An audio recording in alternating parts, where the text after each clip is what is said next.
पर दृढ़ हो उसके अत्यंत समीप होते जा रहे थे और प्रति क्षण पेट फटने की आकांक्षा हो रही थी। सभी किम कर्तव्य विमूढ़ हो रहे थे।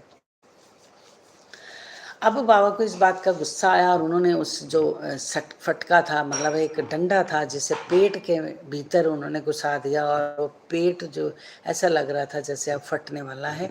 इस बात को देखकर सब लोग बहुत डर गए। अब बाबा को रोक कौन सकता था, इसीलिए वो बहुत सब भक्त जो थे वो परेशान होने लगे। पेट फटने की आकांक्षा हो रही थी कि अब पेट फट जाएगा, लेकिन वे आश्चर्यचकित और भयभीत हो ऐसे खड़े रहे मानो गूंगों का समुदाय। बस सब लोग आश्चर्य होकर उन्हें देखते रहे और सब चुप करके उन सब चीज़ों को देखते रहे जैसे कि गूंगों का कोई समुदाय खड़ा है, क्योंकि बाबा के सामने कोई बोल नहीं सकता था। यथार्थ में भक्तगण का संकेत मौसी बाई को केवल इतना ही था कि वह सहज रीति से सेवा शुश्रूषा करे। किसी को इच्छा बाबा को कष्ट पहुंचाने की ना थी।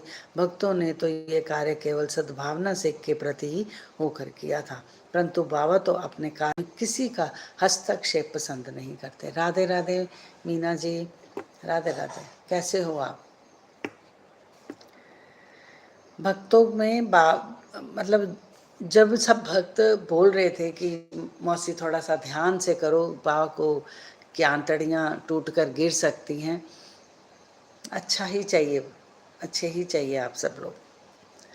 तो वो किम कर्तव्य विमूढ़ हो रहे थे और आश्चर्यचकित और बेभूख होकर खड़े थे जैसे कि गूंगों का समुदाय हो। भक्तों का कुछ ऐसा निर्देश नहीं था कि वो सबको परेशान करें, बाबा को तंग करें, लेकिन वो बाबा की इच्छा के कष्ट पहुंचाने की नहीं थी। भक्तों ने ये कार्य सिर्फ सद्भावना पूर्वक ही किया था कि बाबा को किसी चीज़ का कोई कष्ट ना हो।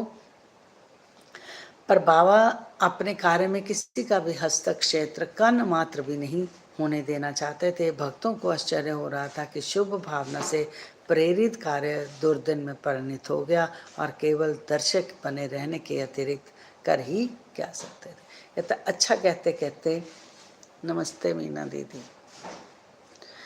आरोग्य बहन आप सबको जानती हैं, अच्छा है, यही परिवार है हमारा।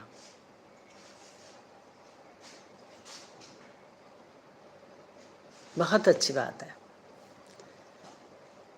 जब हम सबको मिलें और सबसे बातें करें, तो इससे बड़ी और बात क्या है।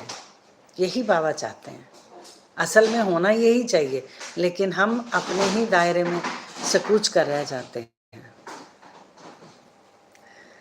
तो उसके बाद उन्होंने कहा कि सब लोग दर्शक बन के खड़े रहे, इसके अतिरिक्त वो और कुछ कर नहीं सकते थे। भाग्यवश बाबा का क्रोध शांत हो गया और सटका छोड़कर वे पुनः आसन पर विराजमान हो गए। इस घटना से भक्तों ने ये शिक्षा ग्रहण की, अब दूसरों के कार्य में कभी हस्तक्षेप नहीं करेंगे। ये देखिए बाबा ने सबको बताया है, ऐसा नहीं कि सिर्फ उन्होंने वहाँ पे खड़े हुए भक्तों को बताया। उन्होंने कहा कि जो जैसा कर रहा होता है उसे वैसे करने देना चाहिए, क्योंकि ईश्वर की कृपा के बिना कोई कुछ भी नहीं करता। हम हर बात में जब हस्तक्षेप करते हैं तो ईश्वर हमें दंड देता है।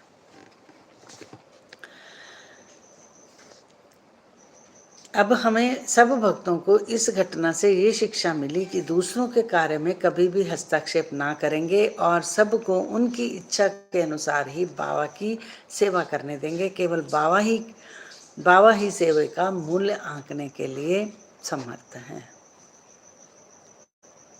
और उनकी सेवा को कोई नहीं जान सकता। हम सोचते हैं कि ये पखंड कर रहा है, ये इस तरह क्यों कर रहा है या उस तरह क्यों कर रहा है, इसलिए हमें किसी के कार्य में हस्तक्षेप नहीं करना चाहिए। आज का अध्याय समाप्त होता। ओम श्री सद्गुरु साईनाथ महाराज की जय। शुभम अस्तु। कल अब हम पढ़ेंगे 25वां अध्याय। वो कितना है, बड़ा है थोड़ा सा, नहीं ठीक है, नॉर्मल है। तो आज के अध्याय से हमें शिक्षा 2-3 मिली हैं। एक तो ये कि हमें बिना भोजन किए, अभी इसको बना लेते हैं थोड़ा सा हाईलाइटिंग प्रोसेस, पूरे अध्याय को थोड़ा सा बना लें ताकि फिर मुझे नया